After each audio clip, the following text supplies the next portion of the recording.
Welcome back. Well, it appears that I've picked on the perdigon and the bullet too much.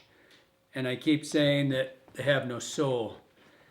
And so before anybody wants to hit that hate button and write me, for those of you that have a modicum of levity in your life and you think I'm serious, I'm not. They fish look really well, right?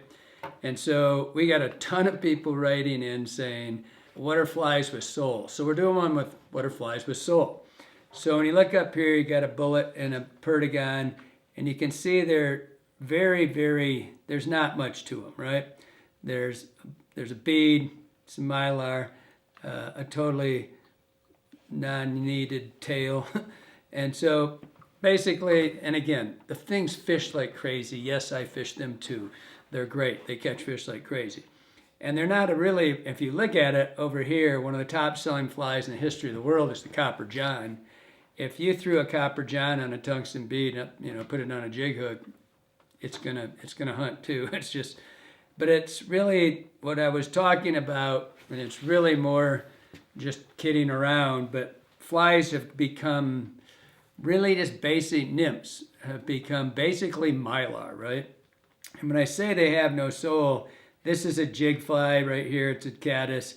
It has something built into it. It has something that looks like, it's got a tail, it's got a body, it's fuzzy, it's got peacock in it. It's still a jig, right? And then you go into something like a mayfly. This is a micro mayfly, Mercer. Mike Mercer had a particular apt for being able to put soul into flies, meaning they look sexy. They just have something going for them. If you look at this Baetis nymph, it's got wings, it's got a lot of the attributes that we would have built into a fly 20 years ago, trying to imitate something in nature. It was in 2021, I showed this kid, probably 20 years old, and I said, have you ever tried a prince nymph? And I showed it to him, and he said, what's that? Which scared me, because one of the best-selling flies in the history of the world, one of the best fish-catching flies ever. And so I went and I showed this person a hare's ear. And the first thing he said to me was, where's its bead?